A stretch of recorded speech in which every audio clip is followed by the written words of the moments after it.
Hello friends, welcome to the study with Neeraj है। आपका स्वागत है। मेरा वैलिडेशन सिस्टम चल रहा था, मतलब मैं और जिन जिन बच्चों ने वो क्लास नहीं देखी, आज मैं आपको फिर से रिपीट कर दूंगी और फिर उसी के बेस्ड एमसीक्यूज कराऊंगी। तो हमारा चल रहा था डाइजेस्टिव सिस्टम।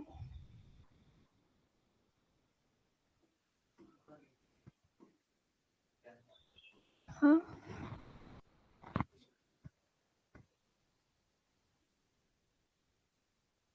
तो जिन जिन बच्चों ने क्लास नहीं देखी थी, एक बारी मैं फिर से इसको रिपीट कर दूंगी।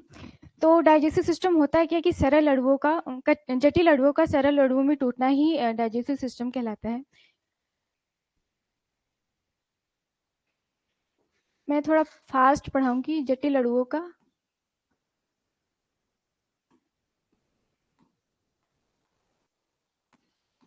सरल अणुओं में टूटना।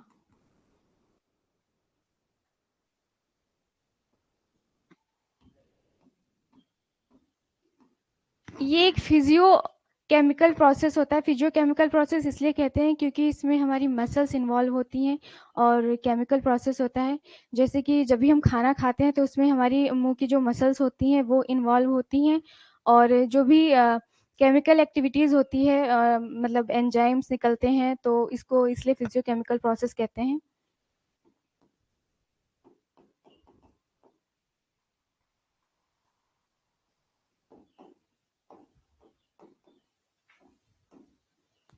और इसमें क्या होता है कि जो भी जटिल अणु होते हैं, जैसे कार्बोहाइड्रेट, फैट और प्रोटीन, इन सब का मतलब ये सरल अणु में टूट जाते हैं। कार्बोहाइड्रेट जो होता है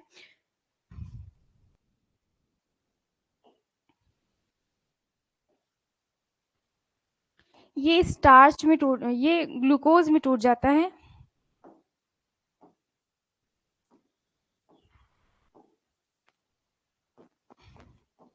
प्रोटीन अमीनो एसिड में टूट जाते हैं।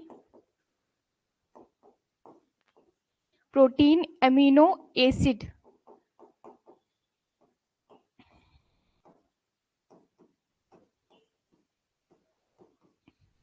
और जो फैट होते हैं वो फैटी एसिड और ग्लिसरॉल में टूट जाते हैं। इधर पढ़ा है क्या?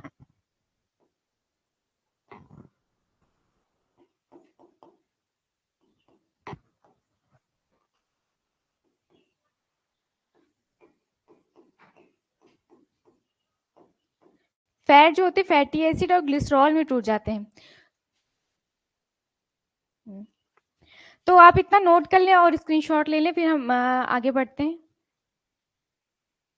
इसमें होता है कि डाइजेशन में होता है कि अविलेय भोज पदार्थों का विलेय भोज पदार्थों में टूटना ही पाचन कहलाता है। अविलेय भोज पदार्थ मतलब ये जितने हैं, ये हमारे तीन ये अविलेय भोज पदार्थ हैं। अविलेय भोज, ये अविलेय भोज पदार्थ होते हैं, मतलब ये कॉम्प्लेक्स होते हैं। और ये जो होते हैं विलेय भोज पदार्थों में टूट जाते हैं। विलेय भोज्य पदार्थ, इसी को हमारा डाइजेशन कहते हैं।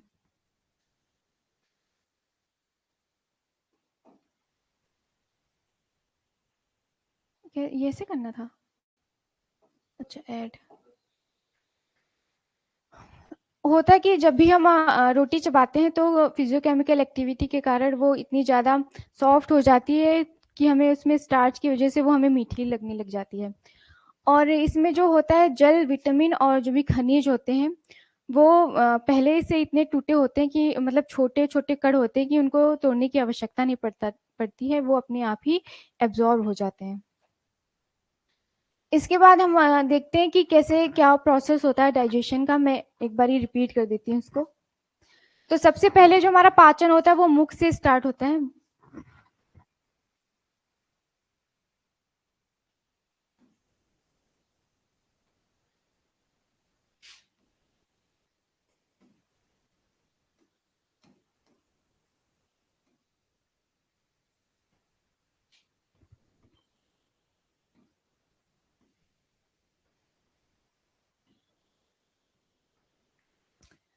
तो भोजन का जो भी होता है, जैसे हम अपने मुंह में जैसे भी भोजन लेते हैं तो हमारा जो प्रोसेस होता है वो हमारे मुख से स्टार्ट हो जाता है।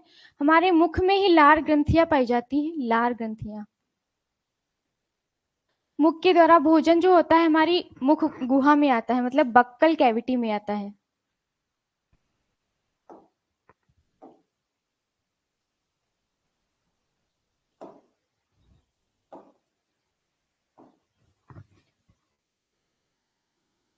इसको बक्कल कैविटी बोलते हैं। मुख के द्वारा भोजन मुख गुहा में आता है, इसको बक्कल कैविटी बोलते हैं। और इसमें हमारी लार ग्रंथियां पाई जाती हैं, लार ग्रंथियां। 3 जोड़ी लार ग्रंथियां पाई जाती हैं। पहली सबसे बड़ी ग्रंथ होती है पैरोटिड ग्रंथ।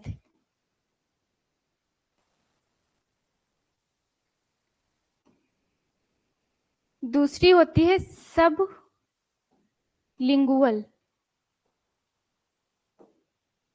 तीसरी होती है सब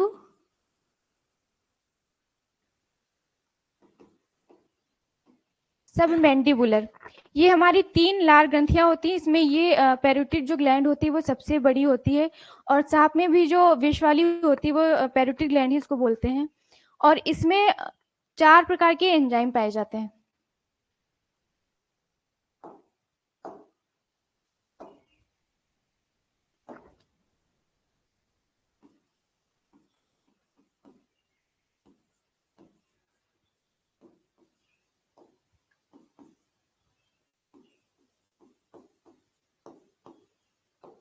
लाइसोजाइम जीवाणुओं को नष्ट करता है।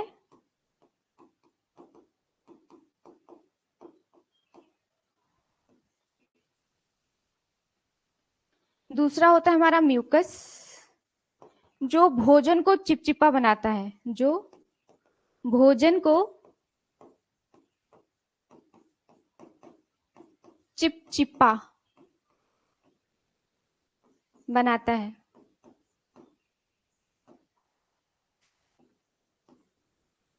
तीसरा होता है हमारा डायस्टेज,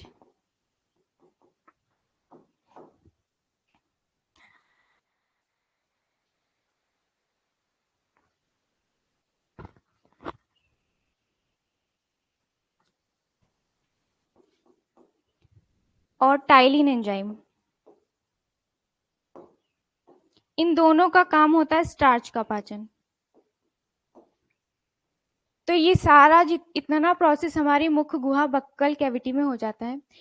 और लाइसोजाइम का काम होता है ये जीवाणुओं को नष्ट करना। इसके बाद जो हमारा भोजन होता है वो हमारा जाता है ग्रास नली में। इसको एसोफेगस कहते हैं।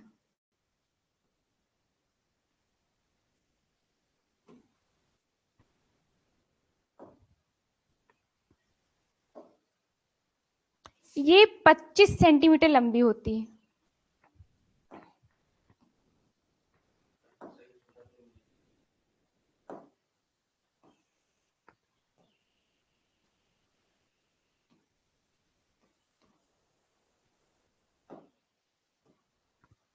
ये 25 सेंटीमीटर लंबी होती है।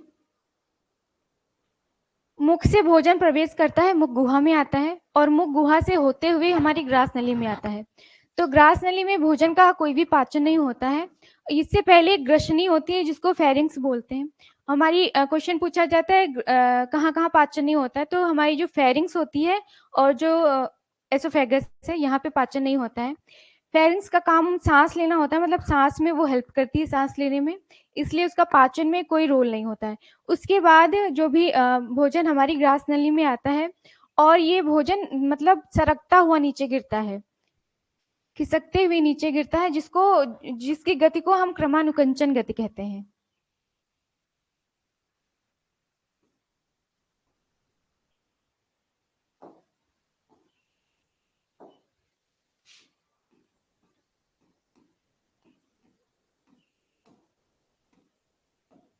खिसकते हुए भोजन नीचे की ओर गिरता है।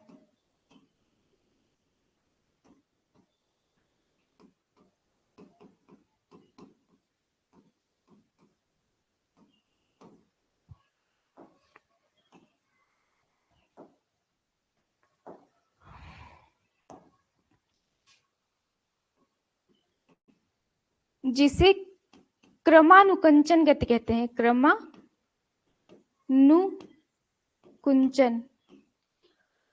ये क्वेश्चन पूछा जाता है कि क्रमानुकुंचन का प्रोसेस कहाँ पे होता है, तो हमारे एसोफेगस में होता है।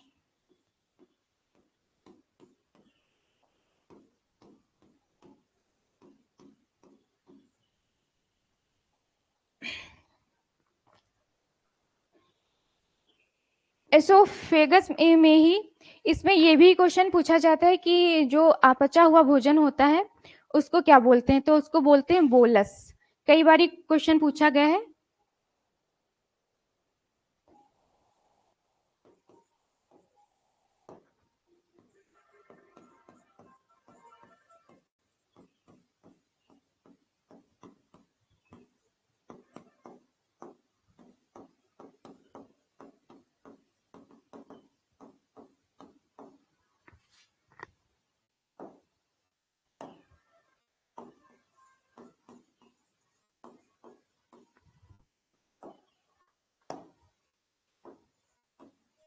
उसको बोलस कहते हैं।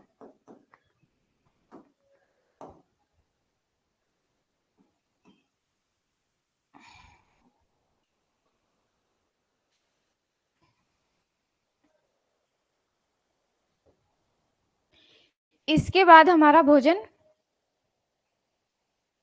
यहां से हमारा भोजन होते हुए, बड़े पेज इधर से बढ़ेगा ना।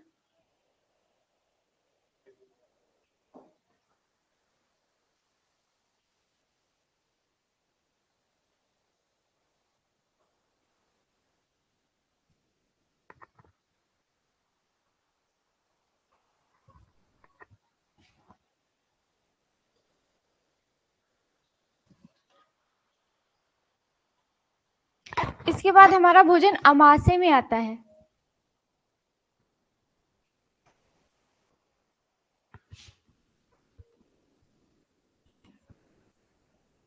अमाशय को स्टमक कहते हैं।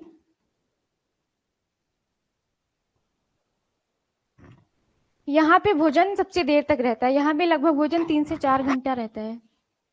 3 से 4 घंटे भोजन रहता है।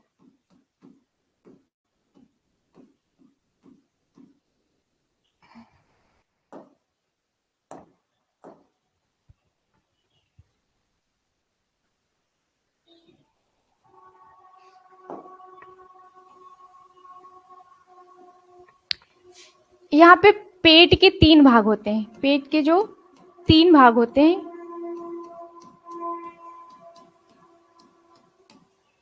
पहला होता है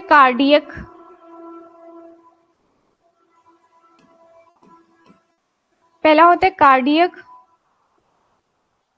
ये भोजन को तोड़ता है टुकड़ों में।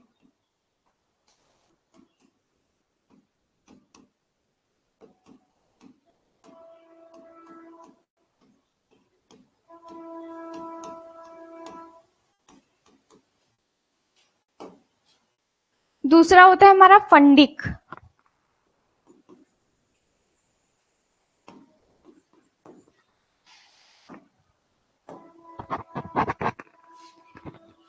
इसमें कांटेनुमा संरचना होती है, कांटेनुमा संरचना होती है। ये बीच का पार्ट होता है। जब भी हमें भूख का एहसास होता है तो वो चुभन के कारण होता है, भूख का पता चलता है।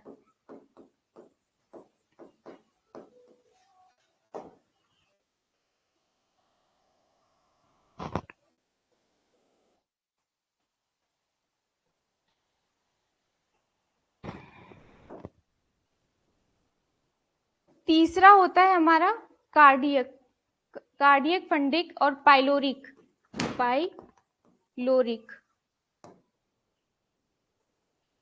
यहाँ पे ही गैस्ट्रिक जूस बनते हैं।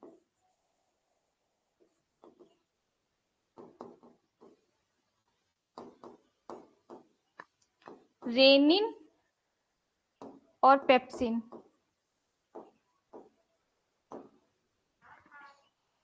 रेनिन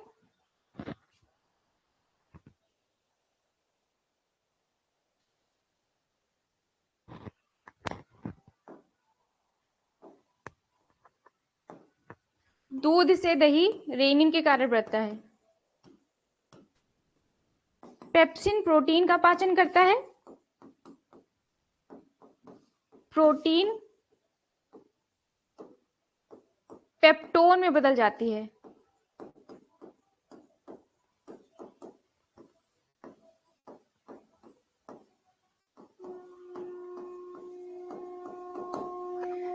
तो हमारा एसोफेगस में कोई भी पाचन नहीं होता है। उसके बाद हमारा भोजन जो होता है अमाशय में आता है।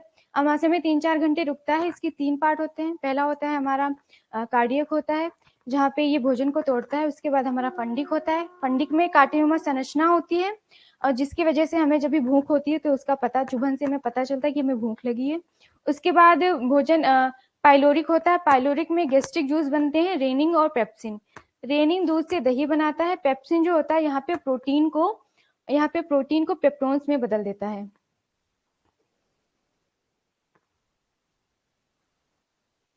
और यहाँ पे जो भोजन होता है वो लुगदी के समान हो जाता है, मतलब चिपचिपा सा हो जाता है भोजन। ये क्वेश्चन कई बार पूछा जाता है। भोजन लुगदी के समान हो जाता है।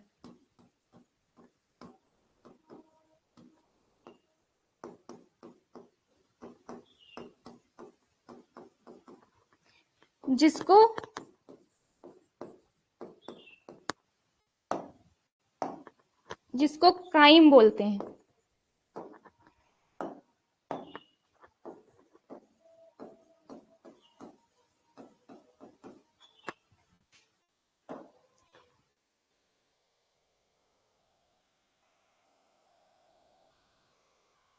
इसके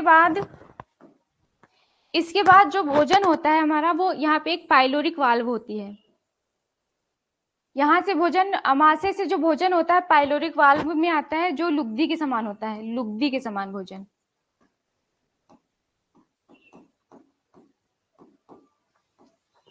और फिर यहाँ से जो हमारा भोजन होता है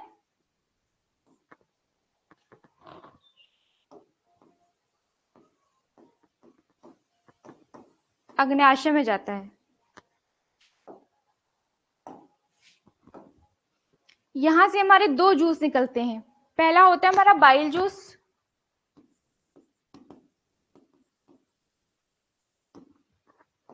दूसरा होता है हमारा अग्नाशयी रस।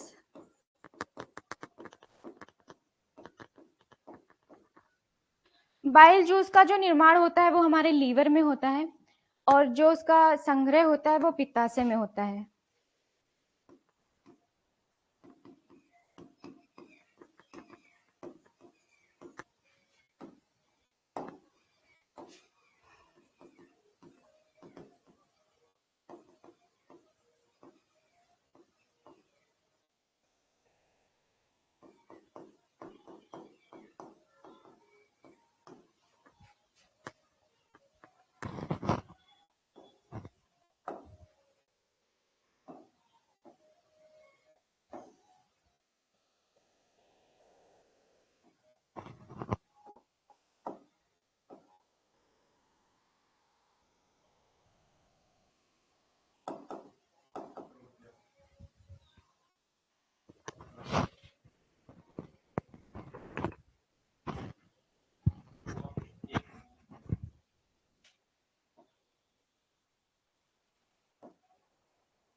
पहला होता है हमारा एमाइलेज, लाइपेज, ट्रिप्सिन।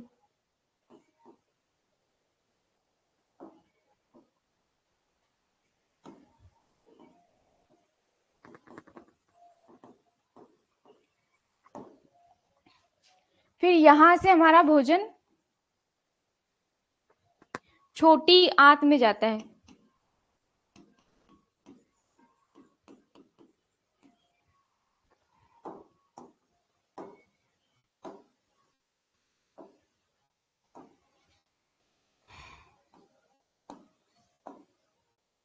यहाँ छोटी आंत में भोजन का अधिकांश पाचन हो जाता है। भोजन का अधिकांश पाचन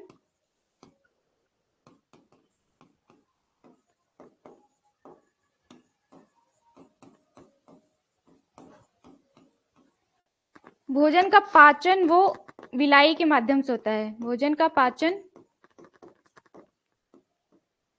रसांकुर विलाई के द्वारा होता है। और एक को और क्वेश्चन पूछा था कि भोजन का पाचन और अवशोषण कहाँ होता है। भोजन का पाचन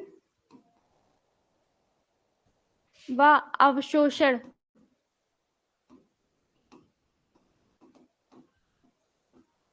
दोनों छोटी आंत में होते हैं।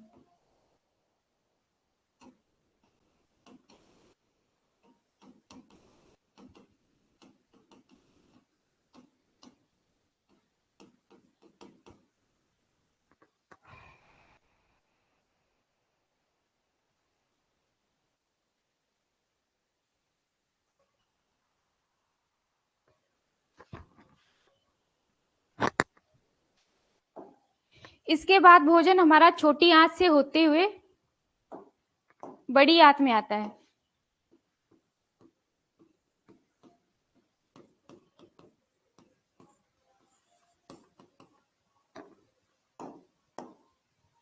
यहां पर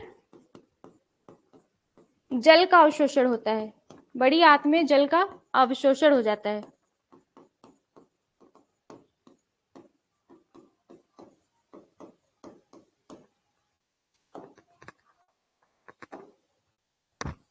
उसके बाद हमारा जो भोजन होता है वो हमारा चला जाता है रेक्टम में।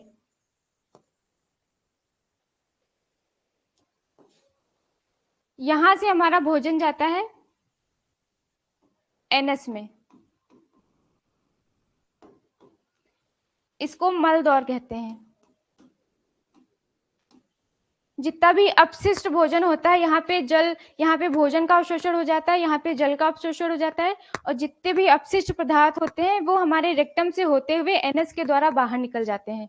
उत्सर्जित पदार्थ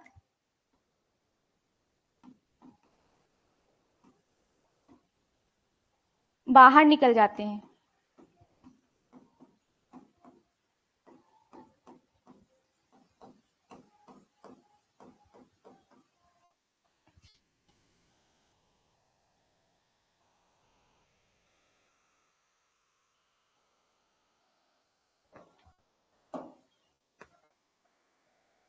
यहाँ पे छोटी आंत में जो हमारा पेप्टोन्स होता था, जो प्रोटीन का पाचन हमारा हुआ था,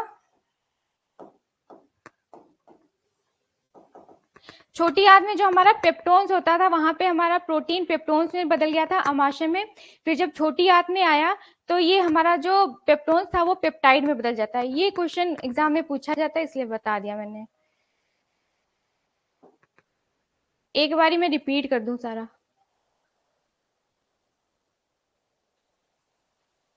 भोजन का पाचन हमारा मुख से स्टार्ट होता है। मुख से होते हुए मुख गुहा में जाता है। मुख गुहा को बक्कल कैविटी, ओरल कैविटी बोलते हैं। इसमें लार ग्रंथियां पाई जाती हैं। 3 प्रकार की लार ग्रंथियां होती है। पहली होती है 3 जोड़ी होती है। पहली होती है हमारी पैरोटिड ग्लैंड, दूसरी होती है सबलिंगुअल, तीसरी होती है सबमेंडिबुलर। ये हमारी सांप में भी पाई जाती है। और 4 प्रकार के एंजाइम्स पाए जाते हैं मुख गुहा में। लाइसोजाइम होता है, ये जीवाणुओं को नष्ट करता है। म्यूकस होता है जो भोजन को चिपचिपा बनाता है। और डायस्टेज और टाइलिन एंजाइम होते हैं, ये स्टार्च का पाचन करते हैं। फिर हमारा भोजन जो होता है मुख गुहा से होते हुए हमारी ग्रास नली में जाता है। यहाँ पे इसके बाद होती है फेरिंग्स। फेरिंग्स में पाचन नहीं होता है क्योंकि वो सांस के लिए यूज होती है। फिर हमारा आता है एसोफेगस में। यहाँ भी कोई पाचन नहीं होता है, अपचा हुआ भोजन रहता है और ये 25 सेंटीमीटर लंबी होती है। यहाँ पे भोजन जो होता है वो खिसकते हुए नीचे आता है, जिसको मतलब इसको क्रमानुकंचन गति कहते हैं। ये भी एग्जाम में पूछा जाता है। और जो भी अपचा हुआ भोजन होता है उसको कहते हैं बोलस। बोलस अपचा हुआ भोजन होता है, इसको भी एग्जाम में पूछा जाता है। फिर यहाँ से ग्रास नली से होता हुआ हमारा भोजन अमाशय में आता है। अमाशय में आता है, यहाँ पे जो भोजन होता है वो 3-4 घंटे भोजन रहता है। यहाँ पे पेट के यहाँ पे 3 भाग होते हैं। पेट के 3 भाग होते हैं। पहला होता है हमारा कार्डियक, जो भोजन को तोड़ता है टुकड़ों में। फिर दूसरा होता है हमारा फंडिक, फंडी क्या काम करता है, यहाँ पे जो कांटेनुमा संरचना होती है, और जब भी हमें भूख लगती है तो हमें पता चलता है चुभन से कि यहाँ पे फंडी का काम होता है। तीसरा पार्ट होता है हमारा पाइलोरिक। पाइलोरिक में क्या होता है कि गैस्ट्रिक जूस बनते हैं। पहला होता है हमारा रेनिन, दूध से दही बन जाती है, और दूसरा होता है हमारा पेप्सिन। पेप्सिन क्या करता है कि प्रोटीन का पाचन करता है, प्रोटीन को पेप्टोन्स में बदल देता है।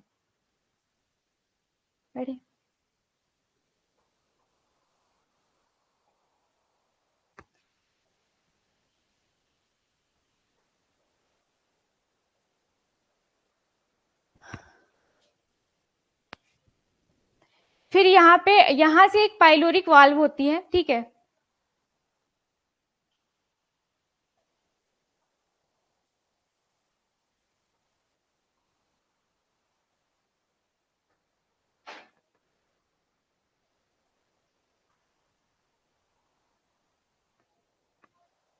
फिर यहाँ से एक पाइलोरिक वाल्व होती है। यहाँ से क्या होता है कि जो भी भोजन होता था हमारा, जो वो लुगदी के समान हो जाता है। लुगदी के समान जो भोजन होता है वो इस पाइलोरिक वाल्व के माध्यम से नीचे की तरफ आता है, और यहाँ से अग्नाशय में आता है। अग्नाशय में क्या होता है कि हमारे दो टाइप्स के जूस बनते हैं। पहला होता है कि हमारा बाइल जूस। बाइल जूस का निर्माण होता है, ठीक है, और लीवर में होता है, और इसका जो संग्रह होता है वो होता है हमारे गॉल ब्लैडर पित्ताशय में। और दूसरा हमारा जूस बनता है अग्नाशयी रस। एमाइलेज जो होता है स्टार्च का पाचन करता है, लाइपेज वसा का पाचन करता है, ट्रिप्सिन जो होता है प्रोटीन का पाचन करता है, ठीक है। इसके बाद जो हमारा भोजन है अग्नाशय से होता हुआ छोटी आंत में आ जाता है। फिर यहाँ पे छोटी आंत में क्या होता है कि भोजन का पाचन और अवशोषण दोनों ही होता है। अधिकांश पाचन यहाँ पे हो जाता है, विलाई के माध्यम से होता है, और यहाँ पे जो पेप्टोन था वो पेप्टाइड में बदल जाता है। फिर यहाँ से हमारा भोजन होते हुए बड़ी आंत में आता है। यहाँ पर जल का अवशोषण हो जाता है, और फिर यहाँ से जो भी अपशिष्ट पदार्थ होता है वो हमारे रेक्टम से होते हुए एनएस के द्वारा बाहर निकल जाता है। तो ये था हमारा प्रोसेस डाइजेस्टिव सिस्टम का। आप लोगों को समझ आ गया होगा, और इसका स्क्रीनशॉट ले लें और नोट कर लें।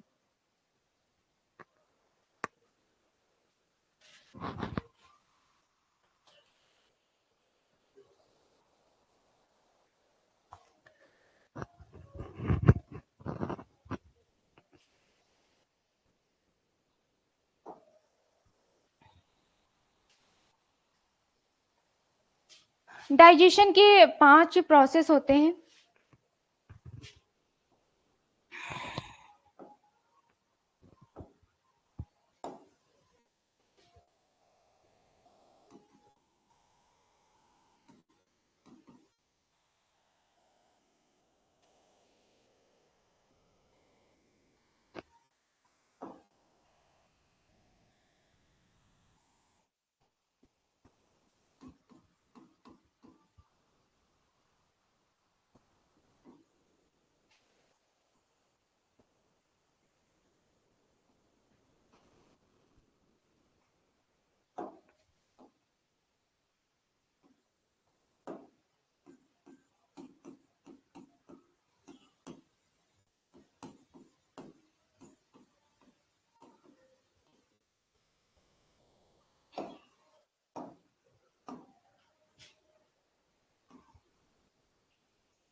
अविलेय भोज पदार्थ, और अविलेय भोज पदार्थ उनको कहते हैं कि जो बहुत ही कॉम्प्लेक्स होते हैं, इनको तोड़ने के लिए केमिकल रिएक्शन होती है, ठीक है। कार्बोहाइड्रेट अविलेय भोज पदार्थ होता है, प्रोटीन अविलेय भोज पदार्थ है, फैट अविलेय भोज पदार्थ है। विलेय भोज पदार्थ वो होते हैं जो टूट जाते हैं, जैसे कार्बोहाइड्रेट जो होता है वो हमारा ग्लूकोज में टूट जाता है। तो ये अविलेय था, केमिकल रिएक्शन हुई तो विलेय बन गया, ठीक है। प्रोटीन जो होता है हमारा अमीनो एसिड में, फैट हमारा फैटी एसिड में, या ग्लिसरॉल में।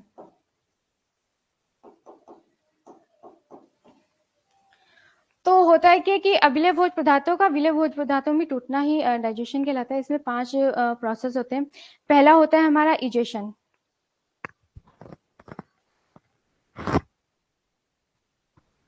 पहला होता है हमारा इंजेक्शन।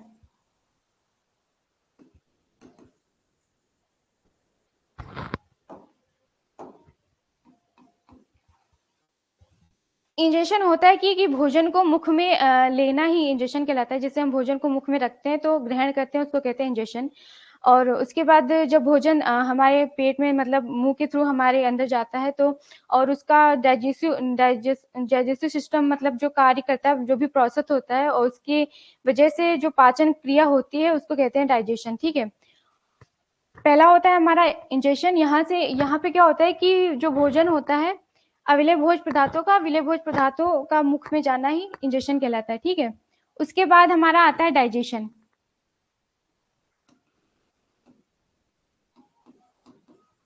तो यहाँ से हमारा जो भोजन होता है वो गया और फिर वो अंदर आया डाइजेशन। यहाँ पे डाइजेशन प्रोसेस हुआ हमारा। ठीक है, उसके बाद जो होता है हमारा थर्ड होता है एब्सॉर्प्शन।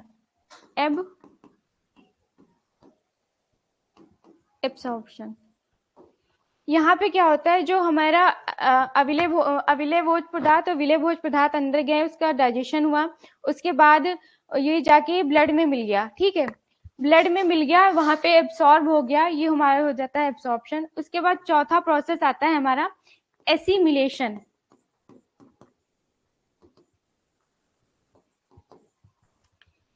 यहाँ पे ब्लड तक मतलब ब्लड में मिल जाता है। फिर एसिमिलेशन के माध्यम से क्या होता है कि जो भी उसके बाद ब्लड के माध्यम से वो पूरे बॉडी में फैल जाता है। ठीक है, उसके बाद हमारा जो पांचवा प्रोसेस होता है उसको कहते हैं डिफेक्शन।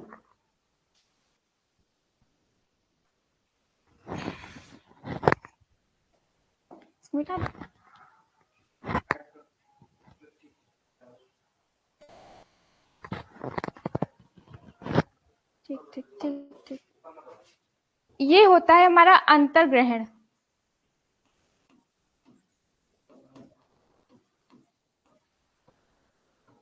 दूसरा होता है हमारा पाचन, हिंदी में इसको बोलते हैं अवशोषण। तीसरा होता है हमारा सौंगीकरण।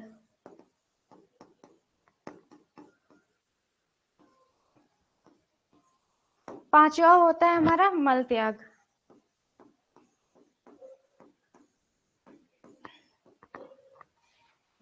तो ये पूरा हमारा डाइजेशन था, कंप्लीट हो चुका है। इसमें मैं आपको दांत भी पढ़ा दूंगी।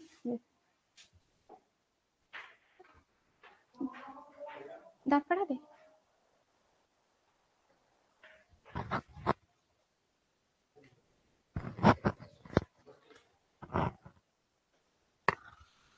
पीडीएफ लगा दो। अच्छा,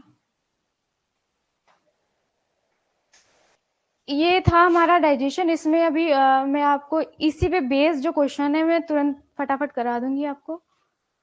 जो भी मैंने पढ़ाया है वैसे ही क्वेश्चन है। पहला क्वेश्चन है कि मानव पाचन तंत्र की प्रक्रिया में शामिल चरण है। पहला है हमारा पाचन, अंतर्ग्रहण, आत्मसात, विसर्जन, अवशोषण। दूसरा है हमारा अंतर्ग्रहण, पाचन, अवशोषण, आत्मसात, विसर्जन। तीसरा है विसर्जन, अवशोषण, पाचन, आत्मसात, अंतर्ग्रहण। चौथा है आत्मसात, अवशोषण, अंतर्ग्रहण, पाचन, विसर्जन। अभी मैंने आपको जस्ट पढ़ाया कि पाचन में 5 प्रोसेस होते हैं, उनके नाम क्या होते हैं। तो ये है, तो इसका सही आंसर हो जाएगा हमारा बी आंसर। पहले होता है हमारा अंतर्ग्रहण, इसको कहते हैं इजेशन। उसके बाद होता है हमारा पाचन, इसको कहते हैं डाइजेशन। तीसरा होता है हमारा अवशोषण, इसको कहते हैं एब्सॉर्प्शन। चौथा होता है हमारा आत्मसात, इसको कहते हैं एसिमिलेशन। और पांचवा होता है हमारा विसर्जन, इसको कहते हैं डिफेक्शन। तो हमारा सही आंसर हो जाएगा बी। दूसरा है हमारा पाचन तंत्र से जुड़ी ग्रंथि का नाम बताएं। पहली है हमारी थायराइड ग्रंथि, दूसरी है लार ग्रंथि, तीसरी है यकृत, चौथी है हमारी लार ग्रंथियां, यकृत और अग्नाशय। ठीक है, तो यहाँ पे लार ग्रंथियां अभी मैंने पढ़ाया कि लार ग्रंथियों से मतलब क्या होता है कि लार में टाइलिन एंजाइम पाया जाता है। लार में टाइलिन एंजाइम जो पाचन में हेल्प करता है। यकृत से हमारा बाइल जूस बनता है, ठीक है।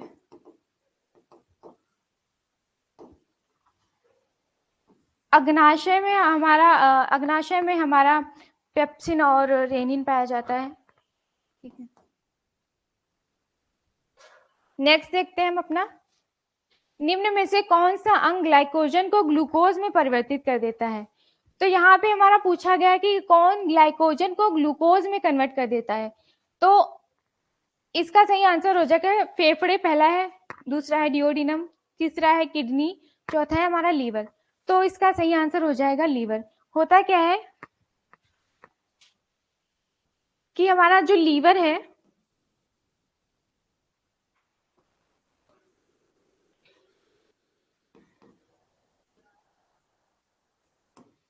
लीवर जो है इंसुलिन हार्मोन की मदद से ग्लाइकोजन को जो है ग्लूकोज में बदल देता है, ठीक है। लीवर जो होता है इंसुलिन हार्मोन की मदद से ग्लाइकोजन को ग्लूकोज में बदल देता है। फिर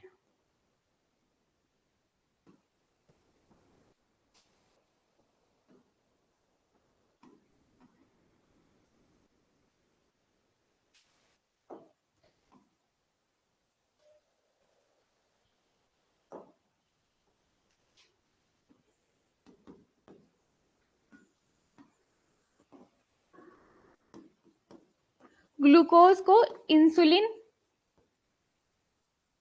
हार्मोन की हेल्प से ग्लाइकोजन में बदल देता है। और जब भी हमारी बॉडी में ग्लूकोज की कमी हो जाती है तो फिर से ये जो ग्लाइकोजन होती है वो ग्लूकोज में कन्वर्ट हो जाती है, ठीक है। ये हमारा होता है ग्लाइकोजन जो ग्लूकोज में कन्वर्ट हो जाती है जब भी हमारी बॉडी में ग्लूकोज की कमी होती है। ये हमारा होता है ग्लूकेगॉन हार्मोन की वजह से। तो हमारा राइट आंसर हो जाएगा डी। निम्न में से कौन सी ग्रंथि पाचक एंजाइम नहीं छोड़ती है, ठीक है। पहला है हमारा सेलेवरी ग्लैंड, यहाँ पे हमारा पाचक एंजाइम पाया जाता है टाइलिन। इंटेस्टाइनल ग्लैंड से भी हमारे पाए जाते हैं। पेनक्रियास से अभी हमारा पाया जाता है, लीवर से हमारा नहीं पाया जाता है। लीवर से हार्मोन मतलब लीवर से एंजाइम नहीं छोड़ती, बाकी ये तीनों हमारी छोड़ती हैं। तो सही आंसर हो जाएगा हमारा डी। पित्त किसके द्वारा स्रावित होता है, ठीक है। पित्त का जो निर्माण होता है हमारा वो होता है लीवर से, और लीवर से निर्माण होता है और जो संग्रह होता है वो पित्ताशय में होता है। बढ़ते हैं अपने नेक्स्ट क्वेश्चन पे।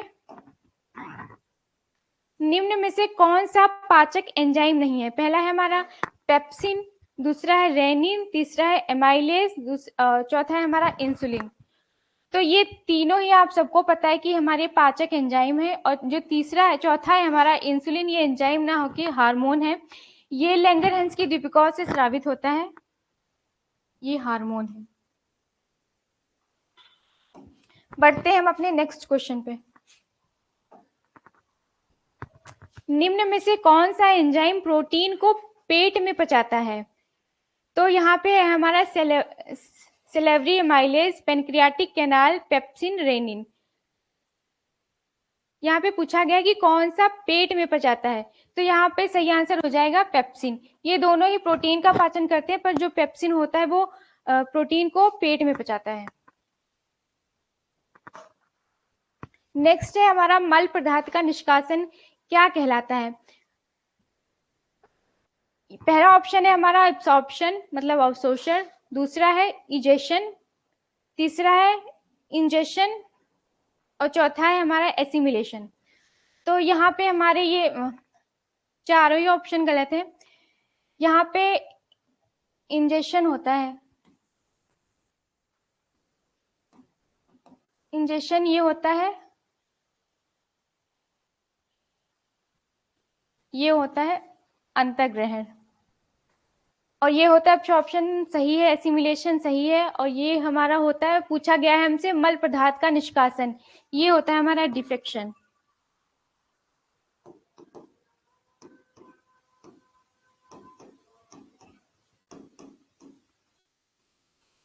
तो सही आंसर हो जाएगा हमारा मलत्याग। शरीर का कौन सा अंग रक्त के शुद्धिकरण से संबंधित है?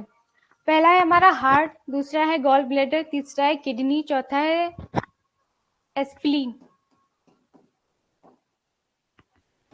तो यहाँ पे सही आंसर हमारा हो जाएगा किडनी। किडनी होता क्या है कि लीवर के माध्यम से यूरिया का निर्माण होता है। जो लीवर होता है इसके द्वारा यूरिया का निर्माण होता है।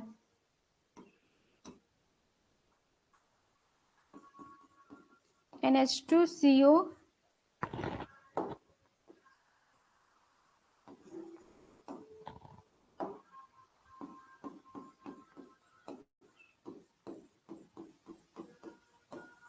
फिर ये यूरिया आगे जाके हमारे ब्लड में मिल जाती है। फिर ये ब्लड हमारा किडनी में जाता है और किडनी के माध्यम से ये यहाँ पे फिल्ट्रेशन होता है, ब्लड का फिल्ट्रेशन होता है। किडनी ब्लड को मतलब फिल्टर करती है, जिसकी वजह से जो यूरिया होता है हमारा यूरिन के थ्रू बॉडी से बाहर निकल जाता है।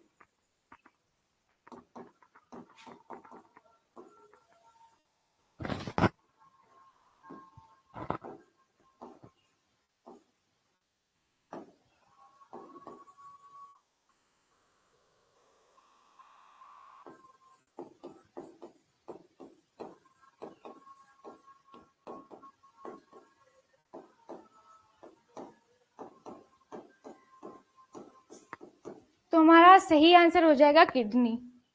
अगला देखते हैं। आहार नाल के किस भाग में भोजन के मनुष्य की मुख गुहा में कितनी जोड़ी लार ग्रंथियां पाई जाती हैं? तो अभी मैंने आपको थ्योरी में पढ़ाया था कि मनुष्य की मुख गुहा में 3 जोड़ी लार ग्रंथियां पाई जाती हैं। पहला होता है हमारा पैरोटिड ग्लैंड, ये सबसे बड़ी ग्रंथि होती है। दूसरी होती है हमारी सबलिंगुअल,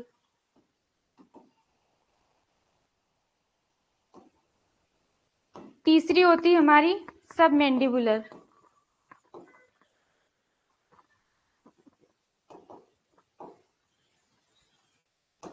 तो हमारा सही ऑप्शन हो जाएगा ऑप्शन ए। अगला है कि हमारा आहार नाल के किस भाग में भोजन के किसी भी प्रकार का पाचन नहीं होता है। तो अभी मैंने थ्योरी में पढ़ाया था कि हमारा जो होता है भोजन मुख के माध्यम से जाता है, फिर वो ग्रास नली में जाता है। उसके बाद ग्रास नली में क्या होता है कि लार ग्रंथियों के माध्यम से पाचन होता है। उसके बाद वो एसोफेगस में जाता है, ग्रसनी में जाता है। ग्रसनी में यहाँ पे कोई रोल नहीं होता है क्योंकि उसका काम सांस लेने के लिए होता है। तो पहला तो हमारा ग्रसनी हो गया। उसके बाद हमारा भोजन एसोफेगस में जाता है, इसको ग्रास नाल बोलते हैं, ग्रेसिका। ठीक है, इसको ग्रास नाल भी बोलते हैं।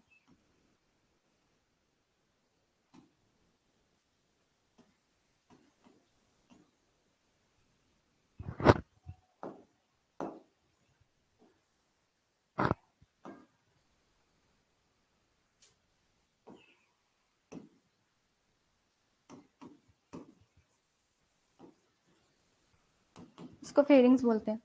तो इसमें क्या होता है कि इससे ये सांस के लिए यूज होती है, और इसमें क्या होता है कि इसमें भोजन का पाचन नहीं होता है, इसमें क्रमानुकंचन गति होती है, और इसलिए इसका सही आंसर हो जाएगा ये दोनों। बढ़ते हैं नेक्स्ट पे। अमाशय में पाचन के बाद भोजन को किस नाम से जाना जाता है?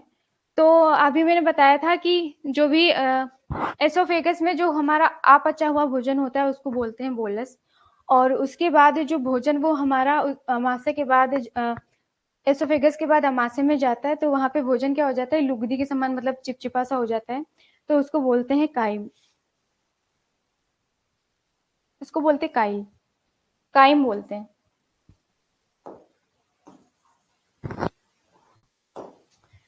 तो नेक्स्ट देखते हैं अपना। अगला है हमारा कि भोजन का सर्वाधिक पाचन व अवशोषण कहाँ होता है।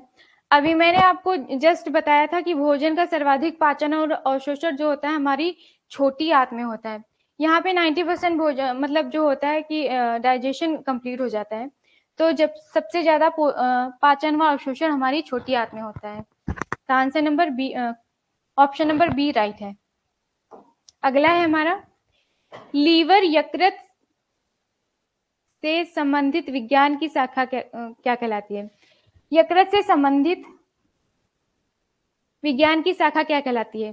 तो इसका आंसर हो जाएगा, पहला है हमारा कार्डियोलॉजी, दूसरा है ऑन्कोलॉजी, तीसरा है हिपेटोलॉजी और चौथा है हमारा नन ऑफ दिस। तो इसका सही आंसर हो जाएगा हमारा लीवर हिपेटोलॉजी के अंतर्गत इसका अध्ययन किया जाता है। ऑन्कोलॉजी के अंतर्गत हमारा कैंसर का अध्ययन किया जाता है। तो हम बढ़ते हैं अपने नेक्स्ट क्वेश्चन पे।